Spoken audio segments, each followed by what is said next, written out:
नमस्कार, one India Hindi में आपका स्वागत है। उत्तर प्रदेश सहकारी ग्रामीण विकास बैंकों के चुनाव में प्रदेश की सत्ता पर काबिज बीजेपी को बड़ी जीत मिली है। बीजेपी और उसके समर्थित उम्मीदवारों ने सहकारी ग्रामीण विकास बैंकों के चुनावों में 323 में से 293 सीटों पर जीत दर्ज की है। विपक्ष को ग्रामीण बैंक की सिर्फ 19 सीटें मिली हैं, जबकि 11 सीटों पर चुनाव नहीं हो सके हैं। 3 दशक के बाद ऐसा हुआ है जब सहकारी भूमि विकास बैंकों से मुलायम सिंह यादव के परिवार का वर्चस्व खत्म हुआ है।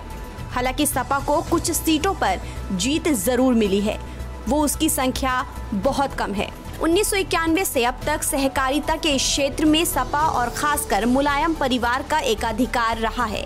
यहाँ तक कि मायावती के दौर में भी सहकारी ग्रामीण विकास बैंक पूरी तरीके से मुलायम परिवार के कंट्रोल में ही रहा।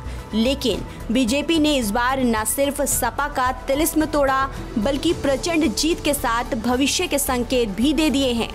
सहकारी ग्रामीण विकास बैंक के चुनाव में मिली ऐतिहासिक जीत के बाद बीजेपी खेमे में खुशी की लहर है।